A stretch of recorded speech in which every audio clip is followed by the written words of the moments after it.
India हमसे हर लिहाज में तरक्की याफ्ता है। ये एक बिटर ट्रुथ है जिसको हमें एक्सेप्ट करना चाहिए। हम ना भी एक्सेप्ट करें उन्हें कोई नुकसान है। मैंने ना छोटी उम्र से लेकर बड़ी उम्र तक ना मैंने मेड इन चाइना सुना है। हालांकि मेड इन जापान होता था, मेड इन अमेरिका होता था। अब आगे क्या ये मेड इन इंडिया आएगा? मेड इन इंडिया आएगा। मेड इन इंडिया, क्या बात है। अलावा जो उनके लोग हैं वो इन्वेस्टमेंट लेते हैं और रिस्क लेते हैं, क्योंकि आपको पता है risk and reward go hand in hand.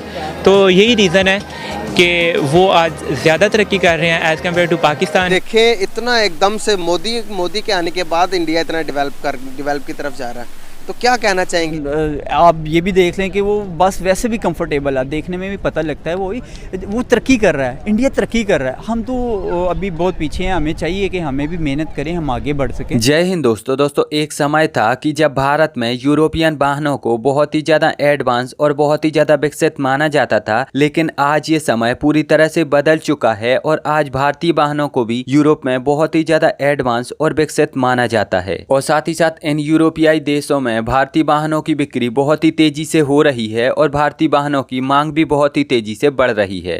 कहते हैं फिर अच्छा मेरी बात सुनो, मैं अगर मेरा माइंड है ना तो मैंने ना छोटी उम्र से लेकर बड़ी उम्र तक ना मैंने मेड इन चाइना सुना है। हालांकि मेड इन जापान होता था, मेड इन अमेरिका होता था। अब आगे क्या ये मेड इन इंडिया आएगा? मेड इन इंडिया आएगा। मेड इन इंडिया, क्या बात है यार। इससे पहले भी काफ़ी इंडिया की कार्स हैं। महिंद्रा कंपनी है, उनकी टाटा कंपनी है, उसके अलावा उनकी फोर्ड कंपनी है, फोर्ज कंपनी है, वो भी बड़ी ज़बरदस्त। फोर्ड जो है वो तो अमेरिकन ब्रांड है। फोर्ज उनकी एक कंपनी है, वो भी इंडियन कार्स बनाती है, मेड इन इंडिया कार्स हैं उसकी। ये कब एक नई हाइड्रोजन कार यार अच्छी बात है, इनको अप्रिशिएट करना चाहिए। मेहनत कर रहे हैं, स्ट्रगल कर रहे हैं, अच्छी से अच्छी। पाकिस्तान का इस तरह की स्ट्रगल करेगा? यार पाकिस्तान को छोड़ो, तुम रहने दो।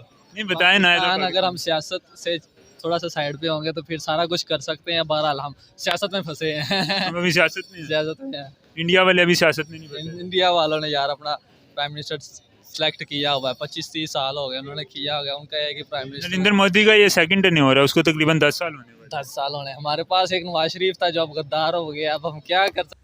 अब ऐसे तो भारतीय ऑटोमोबाइल कंपनियां अफ्रीका, ऑस्ट्रेलिया, अमेरिका और एशिया के कई देशों में अपने वाहन एक्सपोर्ट करती हैं, लेकिन अब साथ ही साथ इन भारतीय ऑटोमोबाइल कंपनियों के वाहनों की मांग यूरोपियन देशों में भी बहुत ही तेजी से बढ़ने लगी है। जी हाँ दोस्तों, यूरोपियन देशों में भारतीय इलेक्ट्रिक बसों को बहुत ही ज्यादा पसंद किया जा रहा है और यूरोपियन देशों की तरफ से इन भारतीय कंपनियों को इतने बड़े बड़े ऑर्डर मिल रहे हैं कि ये भारतीय कंपनियां इन ऑर्डर को पूरा तक नहीं कर पा रही। अब भारतीय ऑटोमोबाइल कंपनियों के वाहनों की जो मांग यूरोप में इतनी तेजी से बढ़ रही है और साथ ही साथ उनकी बिक्री भी बहुत ही तेजी से बढ़ रही है, तो इसे देखकर जो यूरोप की लोकल ऑटोमोबाइल कंपनियां हैं उनको एक अजीब सी जलन हो रही है और वो यहाँ पर सोच रही हैं कि भारत जैसे विकासशील देश की कंपनियां यहाँ पर आकर अपने वाहन बेच रही हैं और न केवल बेच रही हैं बल्कि जो यूरोप की लोकल कंपनियां हैं उनको भी बीट कर रही हैं और इन कंपनियों की वजह से भारत में बहुत सारा प्रॉफिट यूरोप से जा रहा है। तो इन सारी चीजों को देखकर यूरोप की जो लोकल कंपनियां हैं उनको एक जलन महसूस तो हो रही है। अब यूरोप की जो लोकल बस बनाने वाली कंपनियां हैं वो यूरोप में भारतीय बस बनाने वाली कंपनियों का मार्केट शेयर छीनने की कोशिश कर ही रही थी कि तभी JBM इलेक्ट्रिक की तरफ से एक और ऐसी बस निकाल दी गई जिसके जो एडवांस फीचर हैं वो यूरोपियन को भा गए और भारतीय बसों की मांग फिर से यूरोप में बहुत ही ज्यादा तेजी से बढ़ने लगी। JBM इलेक्ट्रिक ने ये जो नई बस निकाली है ये बहुत ही ज्यादा एडवांस है और इसमें नए जमाने की टेक्नोलॉजी का उपयोग किया गया है जो कि इसे अन्य बसों के मुकाबले और भी ज्यादा मजबूत और सुरक्षित बनाती है और इन सब एडवांस टेक्नोलॉजी की वजह से इसका जो माइलेज है वो भी बहुत ही ज्यादा बढ़ जाता है और अगर हम इनकी कीमत की बात करें तो वो भी बहुत ही ज्यादा कम होती है। और भारतीय बसों में जो एडवांस फीचर के साथ एडवांस टेक्नोलॉजी का उपयोग किया जाता है जो कि बस को बहुत ही ज्यादा मजबूत और सुरक्षित बनाती है, साथ ही साथ बहुत कम कीमत में इसका बहुत ज्यादा माइलेज भी बढ़ा देती है, तो यही सारी चीजें यूरोपियन को भा जाती हैं और यही वो कारण है कि जिसकी वजह से यूरोप में इन बसों की मांग बहुत ही तेजी से बढ़ती है, क्योंकि जो यूरोप की लोकल बस बनाने वाली कंपनियां हैं वो इतने सस्ते दाम पर ये सब नहीं कर पाती हैं और उनकी जो बसें होती हैं वो बहुत ही ज्यादा एक्सपेंसिव होती हैं। JBM मोटर्स, टाटा मोटर्स समेत कई भारतीय कंपनियों की बसों की मांग यूरोपियन देशों में इतनी तेजी से बढ़ रही है कि ये कंपनियां अपनी बसों की डिलीवरी तक नहीं कर पा रही, क्योंकि JBM मोटर्स को पहले से ही दुनिया के कई देशों से 5000 बसों के ऑर्डर मिल चुके हैं। साथ ही साथ भारत सरकार की तरफ से भी 10,000 बसों का ऑर्डर मिल चुका है और भारत सरकार के इस ऑर्डर की जो टोटल कीमत है वो तकरीबन 52,000 करोड़ की है। हम आपको बता दें कि इस कंपनी का हरियाणा में मैन्युफैक्चरिंग प्लांट है, जहां पर कि ये सालाना 20,000 बसें मैन्युफैक्चर कर पाती है। Poland, Finland, Germany, Italy, France और नीदरलैंड जैसे देशों में भारतीय इलेक्ट्रिक बसों की मांग लगातार तेजी से बढ़ रही है और धीरे धीरे ये भारत के बहुत बड़े बस इंपोर्टर बनते जा रहे हैं।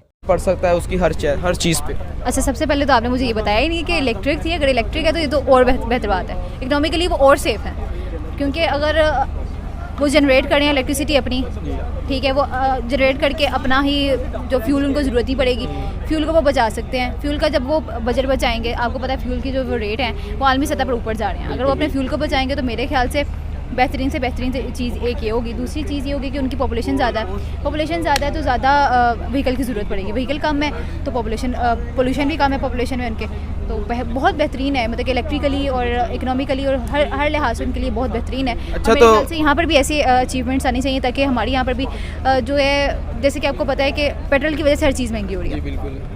खाने की आइटम्स महंगी हो रही हैं, हमारी मेकअप की आइटम्स महंगी हो रही हैं। सबसे बड़ी बात ये मेकअप का रोग बहुत बड़ा है, मेकअप की आइटम्स महंगी हो रही है, हर आइटम महंगी हो रही है। तो आइटम्स को अगर सस्ता करना है तो पेट्रोल को सस्ता करना है। पेट्रोल कैसे सस्ता होगा? पेट्रोल खरीदो ही ना भाई, उन्होंने यही कर दिया, उन्होंने पेट्रोल खरीदा ही नहीं। 500 भाई देखें, इतना एकदम से मोदी के आने के बाद इंडिया इतना डेवलप की तरफ जा रहा है, तो क्या कहना चाहेंगे आप कि जब मैंने ये रोड्स दूसरे लोगों को दिखाए तो वो मानने को तैयार ही नहीं थे कि ये इंडिया।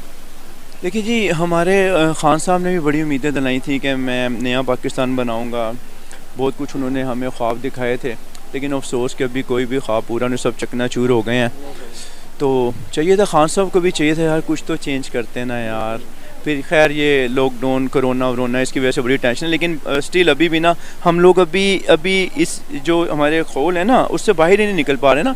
चोर डाकू लुटेरे लूट लिया, मार लिया, खा गए, पी के, यार बस यार। अब वो लोग, अच्छा जो मैं गया हूँ, जो मैंने देखा था कि वो उनके मैंने तब भी जज किया था कि वो बहुत आगे निकलेंगे, क्योंकि उनके घर में लेबर है, घर में काम हो रहा है। जैसे चाइना में घर में काम, घर में लेबर, घर में काम, और उनके मेल फीमेल कोई फ़र्क नहीं है, मिल के काम कर रहे हैं। तो मुझे तब भी लग रहा था कि ये बहुत आगे जाएंगे, लेकिन ये जो भी मैं देख रहा हूँ मुझे लग रहा है कि ये बहुत जल्दी यूरोप बनने जा रहा है। बिल्कुल सही बात है। आपको क्या लगता है कि जैसे कि मोदी काम कर रहा है वो अपने मुल्क के लिए सही है या नहीं है? बिल्कुल 110% सही है। देखें इतनी डेवलपमेंट वो कर रहा है, इतना ज़बरदस्त काम कर रहा है, तो वो अपने मुल्क के साथ, अपने लोगों के साथ सिंसियर है तो कर रहे हैं ना। अगर हमारे जो हुक्मरान है वो भी सिंसियर हों तो हम लोग कहाँ के कहाँ पहुँचे होते भाई, कहाँ के कहाँ पहुँचे थे हम लोग। अभी मैं बता रहा हूँ वो जाल से नहीं बाहर आ रहे, लूट लिया, खा लिया, पी लिया, मार लिया, कर लिया बस, और तरक्की की तरफ, काम की तरफ ध्यान ही नहीं है किसी का। तो थोड़ा इसलिए थोड़ा मुश्किल हुआ है। इन सब चीज़ों का क्रेडिट आप किसको देना चाहेंगे जो इंडिया में इतनी डेवलप हो? खैर, अब आप मुझे बताओ कि इन यूरोपियन देशों में भारतीय वाहनों की जो मांग इतनी तेजी से बढ़ रही है, तो इस पर आपकी क्या प्रतिक्रिया है, आपके क्या विचार हैं, वो मुझे नीचे कमेंट में जरूर बताएं। और अगर आपको ये वीडियो अच्छी लगी है तो प्लीज़ इस चैनल को सब्सक्राइब करके बेल आइकन जरूर दबाएं। मिलेंगे एक नई वीडियो में, तब तक के लिए जय हिंद, वंदे मातरम।